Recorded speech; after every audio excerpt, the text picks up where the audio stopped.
Yes, thank you very much. It is very useful. In another question, sir, the probiotics about the mastitis treatment. How much you recommend it, and how much it is useful?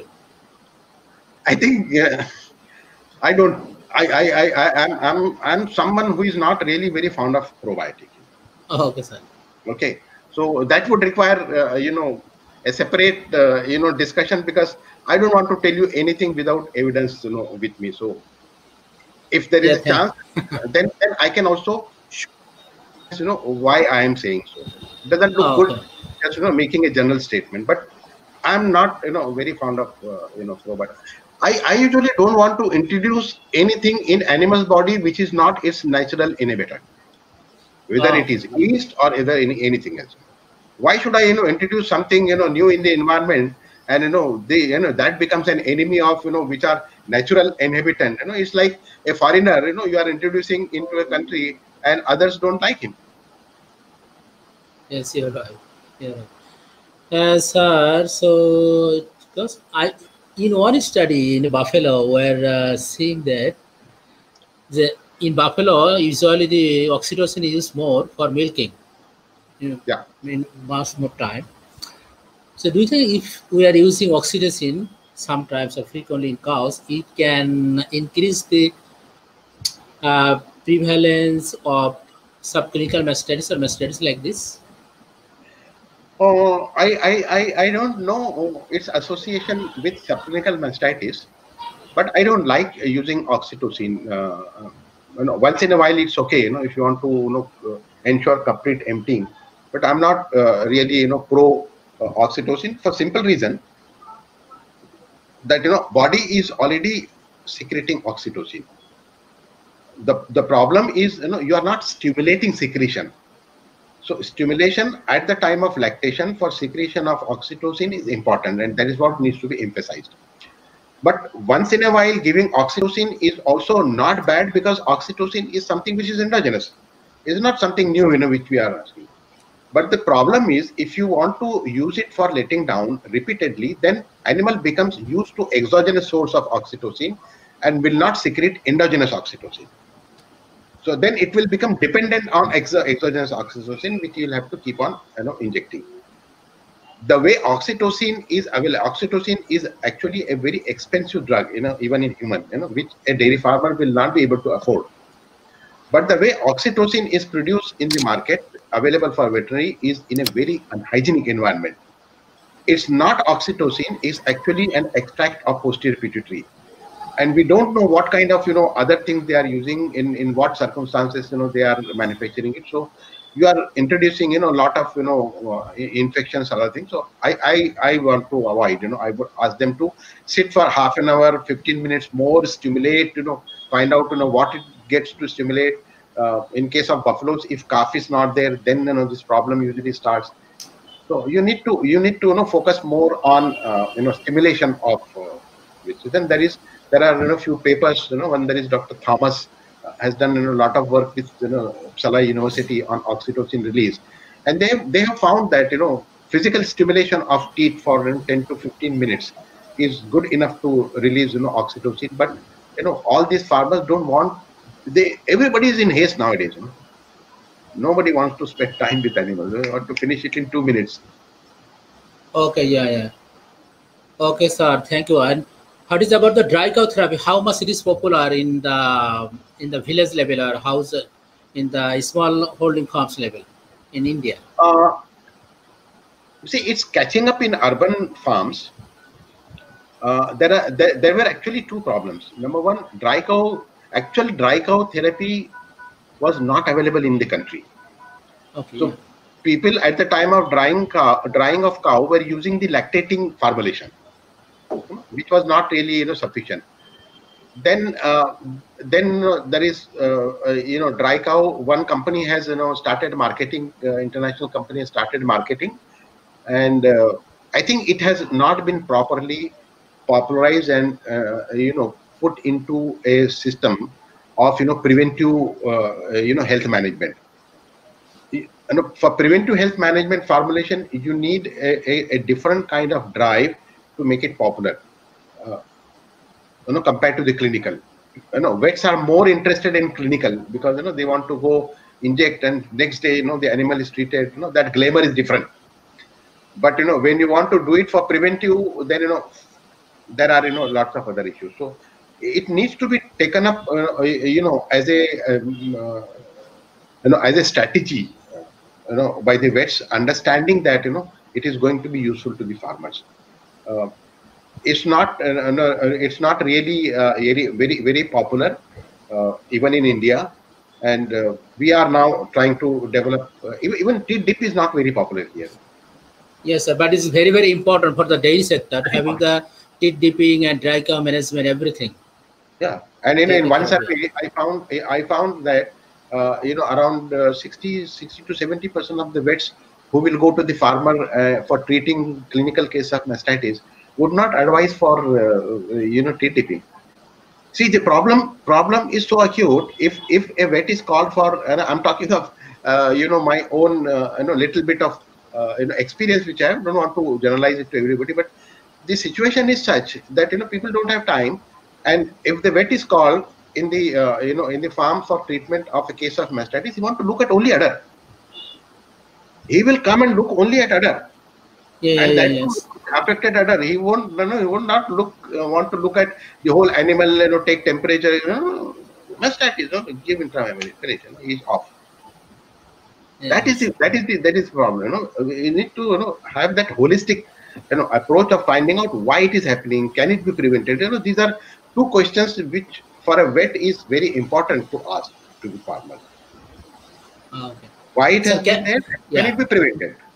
Okay. So can I ask one more question? Do you have some time? 1 minute? Yeah. Don't okay. One more question to Bangladesh. I have seen that in the most of the practicing veterinarian in the field, when they apply antibiotic for the intramammary infection or mastitis, most of them usually prefer to inject the antibiotics intramuscularly. They prefer because it is very used to.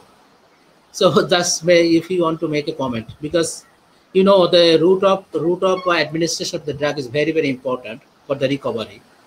So most of the time they prefer the intramuscular route for the mastitis treatment. I have seen in many times. Yeah. And that's the reason why so many companies have intramammary preparations available in the market. Okay.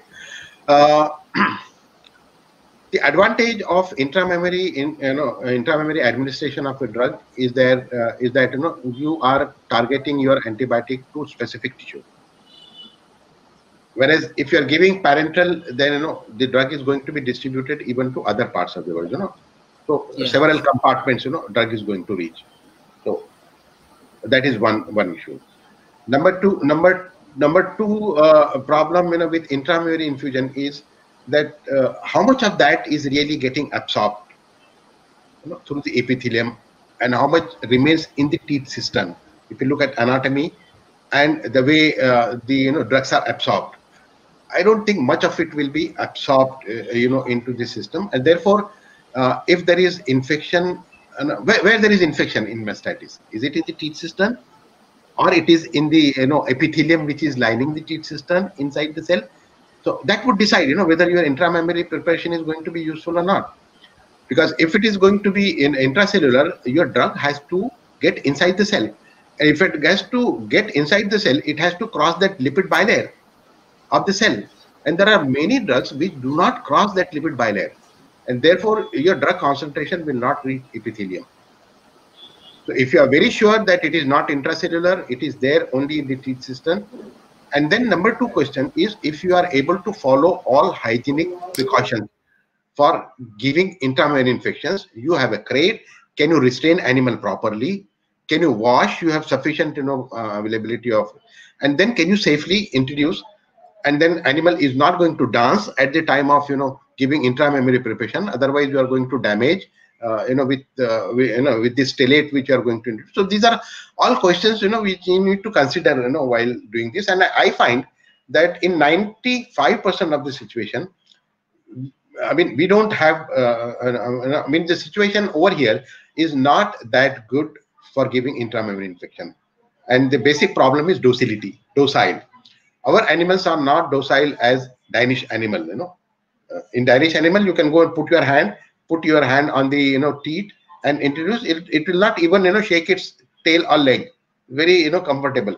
Over here, you try to put your hand in it, it will start dancing. So docility issues are there. So it all depends on so many things. But I personally prefer a parenteral injection over an intramammary infection for simple reason that even if there is infection in other organs like lungs, uterus, and udder, these are the three main organs where you may have a satellite infections and maybe extension of each organ. You will take care of other infections also. I don't want to make very general statement. I'm giving some qualifying criteria to it. So you have to meet that qualifying criteria and then decide whether you want to do intramammary or you want to go for parenteral. So as I have said earlier, if it is acute case of mastitis, I want to give intravenous, at least 2 injections, so that I flood the antibiotic to the inflamed tissues and I take care of infection, and then follow it by intramuscular. Then again check whether there is hypothermia. If animal is cold because of the toxins which is produced in acute mastitis, there is no point giving intramuscular because hypothermia has resulted in perivascular failure. So your drug is not going to be cleared and taken into blood and udder. So there again intravenous. So these are all very basic and important points which a vet need to evaluate before administering and taking a decision on what drug is to be used and what is route of the drug which is to be used. Okay, sir. Thank you very much. Thank you very much for your long time to talk with us. I take 1 second. And he has to leave, Divendu. I take 1 second. He has to leave. Okay. No, that's okay. No, let them ask. Okay. If they have questions, I have time. There is no issue. Just which vein we use? Normally in my case, I use intramammary vein. It's okay. Intramammary vein. Yeah, intramammary vein. It's okay. I mean, anyway, see, any vein is okay because vein is not artery. So if you want to give intramammary, where it is going to go? Heart. And then from heart it will go to udder. So blood supply is not directly to udder. So why go for them? Down the cow. Lie down the under the cow and give intramammary. In the mammary vein. Do it jugular. But sometimes the many cows don't allow the neck jugular vein. But at that time, in my case, I use the intramammary vein. They don't disturb. So no, I'm not against. As I told you, you can give in any vein. You are comfortable with. You can even give with ear vein. You can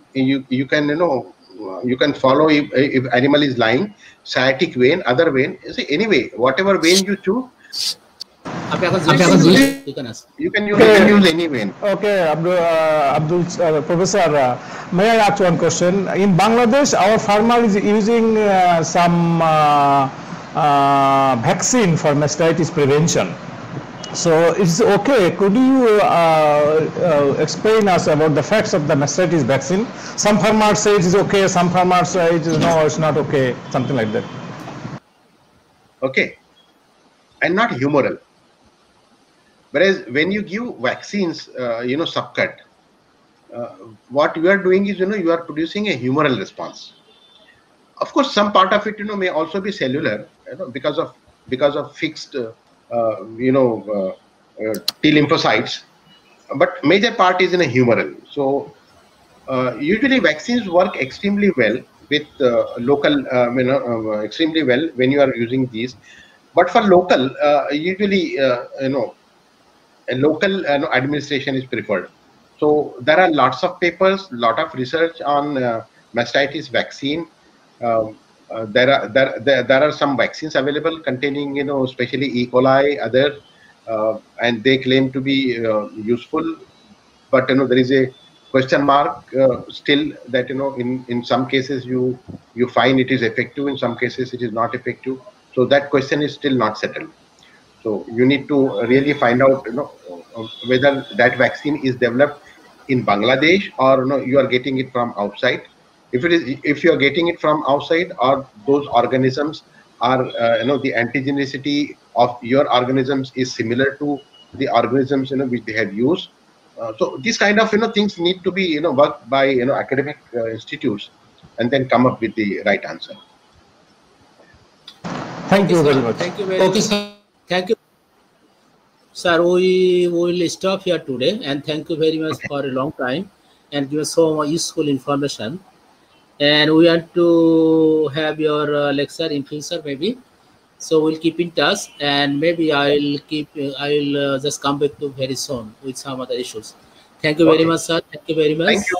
Thank you. So, and also you were all very. Sir, Mohana ma'am has a question, sir. Asik. আসসালামু আলাইকুম আচ্ছা, আগে থেকে একটু অপেক্ষা করা লাগবে, একটু উনি আসুক দেখি, উনি তো ইয়ে করে ফেলছে already. Thank you Delwar for your attention. উনি চলে গেছে তো মনে হয়।